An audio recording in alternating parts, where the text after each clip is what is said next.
जब से तिरुपति बालाजी मंदिर के प्रसाद वाले लड्डू में जानवरों की चर्बी की बात सामने आई, करोड़ों हिंदुओं के अंदर एक बेचैनी पैदा हो गई। देश भर में हर रोज करोड़ों सनातनी पूरी आस्था के साथ मंदिर जाते हैं, मंदिर का प्रसाद लेते हैं, खुद खाते हैं, अपने रिश्तेदारों, अपने दोस्तों को खिलाते हैं। भक्तों का विश्वास है कि वो प्रसाद ग्रहण कर रहे हैं, वो शुद्ध है, वो पवित्र है। इसमें किसी तरीके की कोई मिलावट, कोई घोटाला नहीं है, कोई भ्रष्टाचार नहीं है। लेकिन क्या सच में ऐसा है? क्योंकि तिरुपति मंदिर के प्रसाद को लेकर जो खुलासा हुआ है, उसके बाद कुछ भी कहना अब मुश्किल लगता है। राजधर में आज हम प्रसाद वाले लड्डुओं का रियलिटी चेक करेंगे। मंदिर मंदिर बंटने वाले लड्डू का ऑन कैमरा टेस्ट किया जाएगा। दरअसल तिरुपति मंदिर में लड्डुओं में जानवरों की चर्बी मिलने के बाद से पूरे देश में हड़कंप मचा। हर राज्य की सरकार एक्शन में आ गई, अधिकारी अलर्ट हो गए। राजस्थान की भजनलाल सरकार ने राजस्थान में सभी बड़े मंदिरों के प्रसाद की जांच करने के आदेश दे दिए। 23 से 26 सितंबर के बीच मंदिरों के प्रसाद की जांच का अभियान शुरू होगा। आंध्र प्रदेश सरकार ने भी राज्य के सभी मंदिरों के प्रसाद की ऑडिट का आदेश दिया।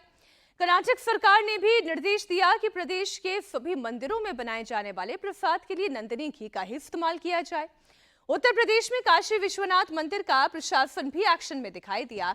प्रशासन और एसडीएम की टीम ने लड्डू वाले प्रसाद की जांच की। मंदिर प्रशासन और एसडीएम ने प्रसादम सेंटर का औचक निरीक्षण किया। लड्डू बनाने के दौरान उसकी गुणवत्ता, उसकी शुद्धता और उसकी पवित्रता को परखने के लिए काशी विश्वनाथ मंदिर में एसडीएम पहुंच गए। उन्होंने शुरू से लेकर आखिर तक लड्डू के निर्माण की पूरी प्रक्रिया की जांच की। एसडीएम और उनकी पूरी टीम ने खुद लड्डू खाकर उसका स्वाद भी चखा। वहीं पटना के महावीर मंदिर में जब इंडिया टीवी की रियलिटी चेक करने के लिए टीम पहुंची, वहां पर नंदिनी घी का इस्तेमाल हो रहा था। जिस घी का इस्तेमाल तिरुपति में साल 2020 तक होते आया था, लेकिन रेट ज्यादा होने की वजह से तिरुपति ने नंदिनी घी का इस्तेमाल करना बंद कर दिया।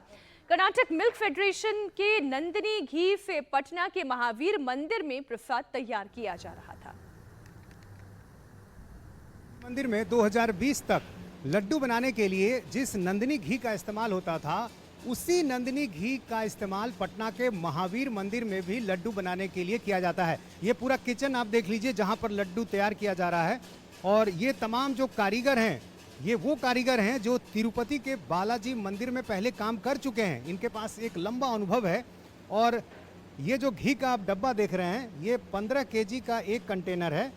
और इस पर कीमत यदि आप जाएंगे तो कीमत लिखी हुई है 700 रुपये पर केजी।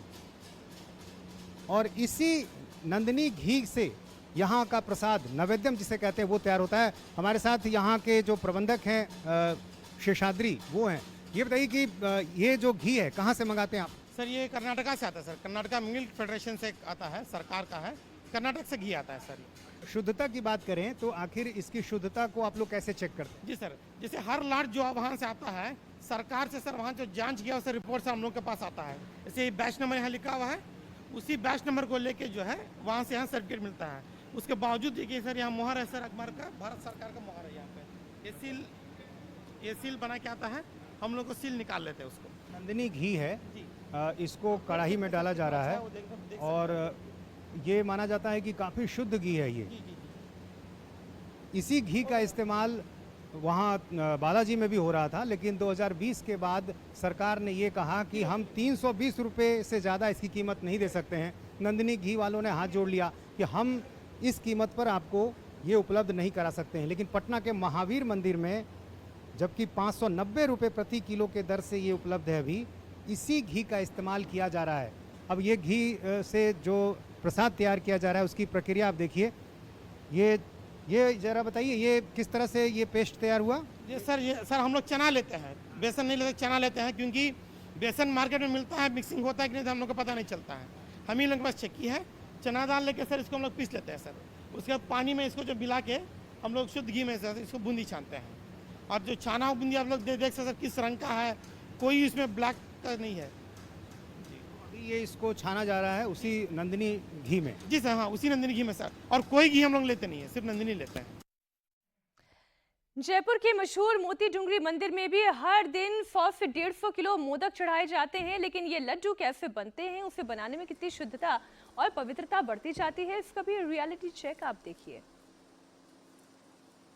मैं इस वक्त जयपुर के मोती डूंगरी गणेश मंदिर में मौजूद हूँ। सबसे प्राचीन और बहुत विशाल मंदिर है, जिसकी मान्यता भी है। हज़ारों लोग यहाँ पर हर दिन दर्शन करने के लिए आते हैं। और इस वक्त मैं मंदिर की रसोई में मौजूद हूँ, जहाँ पर प्रसाद बनाया जा रहा है। आप देखिए, ये मोदक चढ़ाए जाते हैं, जो कि मोती डूंगरी गणेश मंदिर में यहाँ पर प्रसाद के तौर पर सबको दिया जाता है। और हर रोज़ लगभग 100 से 150 किलो ये मोदक बनाए जाते हैं यहाँ पर, और गणेश भगवान को चढ़ाया जाता है, और उसके बाद लोगों को ये वितरण किया जाता है। लेकिन बड़ी बात यह है कि अब एक जो नई बहस छिड़ी है कि जो मंदिर में मिलने वाला जो प्रसाद है, उसमें घी या अन्य सामग्रियां जो मिलाई जाती हैं, क्या वो सही है? क्या हाइजीन का यहाँ पर ख्याल रखा जाता है? क्या इसमें कहीं चर्बी तो नहीं? ये तमाम चीज़ें जांचने के लिए हम खुद इस वक्त मंदिर की रसोई में मौजूद हैं। ये देखिए, आप बेसन के जो मोदक हैं, तमाम बड़े बड़े दोने में रख के एक लड्डू के तौर पर एक बड़े बड़े बनाए जा रहे हैं। और हर रोज़ लगभग 100 से 150 किलो मोदक यहाँ पर बनाए जाते हैं। ये जो मोदक आप बना रहे हैं, लगभग हर दिन कितना बनाते हैं आप लोग? ये डेली 100-150। इसमें क्या क्या सामग्रियाँ आप मिला रहे हैं? इसमें घी और मेवा और बेसन और चीनी ये डालते हैं। घी कौन सा यूज़ करते हैं आप? पायस है। हाँ, पायस। ये सही है घी? इसकी जांच आप लोगों ने की है कभी कि भाई खराब तो नहीं, इसमें कोई चर्बी युक्त घी तो नहीं? नहीं जाँच होगी। हमेशा इसी घी का प्रयोग? हाँ, हमेशा इसी। तमाम चीज़ें आती हैं, ये जांच के आती हैं क्या कि ये सब साफ़ सुथरी हैं, कहीं इसमें मिलावट तो नहीं? इसकी जांच करके लाया जाता है यहाँ पे? हाँ सर। तो ये आप देखिए, ये तमाम लड्डुओं की जो तैयारी की जा रही है, ये पूरा एक हॉल है जो इनकी रसोई है। आप देखिए, ये जो बड़े बड़े जो कढ़ाइयाँ यहाँ पे चढ़ी हुई हैं, इसी में लड्डुओं को तैयार किया जाता है। बड़ी बात यह है कि इस मंदिर में जो भोग यानी जो प्रसाद बनाने वाले लोग हैं, वो अलग रखे गए हैं, ताकि उनको ही जिम्मेदारी दी गई है। मेवा, बेसन, घी, चीनी सब कुछ मिला के ये बड़े बड़े लड्डू यानी मोदक तैयार किए जाते हैं, जो कि प्रसाद के तौर पर वितरित किए जाते हैं। बड़ी बात यह है अब कि इसमें जो सामग्रियां हैं, वो जो घी यूज़ होता है, ये देखिए, ये डिब्बा रखा हुआ है जो घी का, इस घी का प्रयोग करके ही ये मोदक बनाए जाते हैं। इसकी जांच, लैब टेस्टिंग हुई है या नहीं सही है, इस बात की जिम्मेदारी कौन लेगा? ये जिम्मेदारी तो कई हद तक के सरकार की है। लेकिन ये जो घी जो प्रयोग किया जाता है, उसमें देखिए घी के डब्बे में सब कुछ लिखा हुआ है। पटना के बाद आपने जयपुर की तस्वीर देखी और मुंबई के सिद्धि विनायक मंदिर भी इंडिया टीवी की टीम पहुंची। यहाँ भी महाप्रसाद बनाने के प्रोसेस में शुद्धता के बारे में पूरी जानकारी हमारी टीम ने दी। सिद्धि विनायक मंदिर में कैसे क्वालिटी का ख्याल रखा जाता है, रिपोर्ट्स देखिए।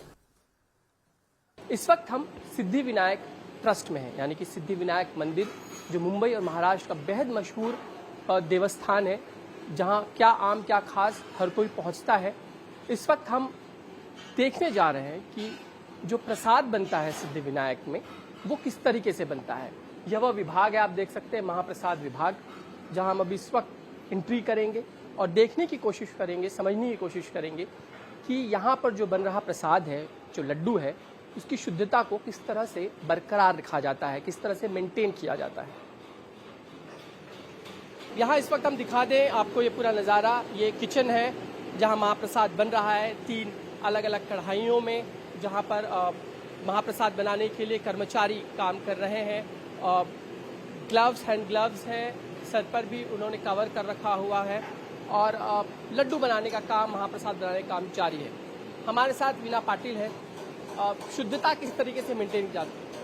मतलब सबसे पहला सवाल ये कि जो घी बनता है, जो इस्तेमाल होता है, वो कहाँ से आता है? उसको आप, उसकी शुद्धता को आप किस तरीके से चेक करती हैं?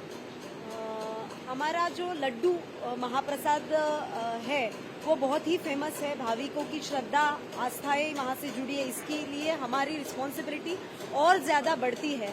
तो उसका क्वालिटी में कोई भी कॉम्प्रोमाइज़ नहीं करते। आप देख सकते हैं ये जो लड्डू है, ये हमारी खासियत है, ये प्योर घी में बनता है, गाय का घी है। और इसी प्योर घी में ये पूरा बूंदी जो है ये बनाई जाती है। उसके बाद ये चाशनी है, चाशनी में बूंदी का तलने के बाद ये चाशनी में डुबाई जाती है। उसमें और जो परमिसिबल इंग्रेडिएंट्स है वो इस्तेमाल किए जाते हैं, जिसमें ड्राई फ्रूट्स में हम काजू टुकड़ा और किशमिश इस्तेमाल करते हैं। स्वाद के लिए इलायची है, नटमेग पाउडर है। ये जो रॉ मटेरियल है उसकी क्वालिटी पे पूरा कंट्रोल किया जाता है मंदिर प्रशासन की तरफ से। लखनऊ के मंदिरों में भी भक्तों की भारी भीड़ उमड़ती है। हनुमान सेतु मंदिर में मंगलवार और शनिवार को बहुत भक्त पहुंचते हैं। यहाँ मंदिर में मिठाई की सबसे पुरानी दुकान है जो कि साल 1967 से चल रही है। इस दुकान में कैसे बन रहा है प्रसाद, मंदिर आए भक्तों ने भी क्या कहा, वो भी आप सुनिए हमारे सहयोगी विशाल प्रताप सिंह की इस रिपोर्ट में। हम इस समय लखनऊ के सबसे प्रसिद्ध, सबसे प्राचीन और सबसे मान्यता वाले मंदिर हनुमान सेतु के ठीक बाहर मौजूद हैं, जहां पर आप तमाम प्रसाद की दुकानें देखिए कि तमाम प्रसाद की जो दुकानें हैं वो यहां पर लगी हुई हैं। भक्तजन जो आ रहे हैं लड्डू खरीद रहे हैं, बूंदी खरीद रहे हैं और सबसे ज्यादा जो पसंद होता है बजरंगबली भगवान को बेसन का लड्डू, वो भी खरीद रहे हैं। सालों साल परंपरा के हिसाब से दुकानें चली आ रही हैं और लोग यहाँ पर आते हैं, आस्था के हिसाब से अपना प्रसाद लेते हैं और उसके बाद वो जाते हैं बाकायदा मंदिर में प्रसाद चढ़ाने के लिए। फैमिली के लोग भी देखिए आए हुए हैं और सबसे ज़्यादा जो भक्त बजरंगबली भगवान के लखनऊ में आते हैं वो इसी हनुमान सेतु मंदिर में आते हैं। दुकान के जो मालिक है विजय, वो हमारे साथ मौजूद हैं। विजय भाई, जो कंट्रोवर्सी हुई है, जो बात सामने आई है तिरुपति के मंदिर में लड्डू में मिलावट की, लखनऊ में क्या स्टेटस है? आप लोग कैसे बनाते हैं, किस तरीके से हाइजीन का ख्याल रखते हैं? हाथ में आपने ग्लव्स भी पहन रखा है। हम लोग जो साफ सफाई का जो नियम होता है उस हिसाब से करते भी हैं, खुद भी कोशिश करते हैं और घी भी जहाँ से लेते हैं एक ही जगह से लेते हैं कि कोई शिकायत होती है या कुछ ऐसा होता है तो उनको हम कर सकें। 2023 में सरकारी डेयरी कर्नाटका मिल्क फेडरेशन ने भी जब 320 रुपए की कीमत पर सप्लाई करने से इनकार कर दिया और टेंडर से बाहर हो गई, इसके बाद 5 निजी कंपनियों को सप्लाई का ठेका दिया गया था। इन 5 कंपनियों में से एक तमिलनाडु की company AR dairy and agro foods ने 320 रुपए लीटर घी देने का टेंडर दिया। उसका टेंडर स्वीकार कर लिया गया। 12 मार्च को टेंडर सबमिट किया गया। 8 मई 2024 को टेंडर जो है वो ऑन कर दिया गया और 15 मई 2024 को सप्लाई ऑर्डर भी दे दिया गया। इसके 20 दिन के बाद सप्लाई भी शुरू हो गई। जून और जुलाई में इस कंपनी ने टोटल 10 टैंकर घी सप्लाई किया।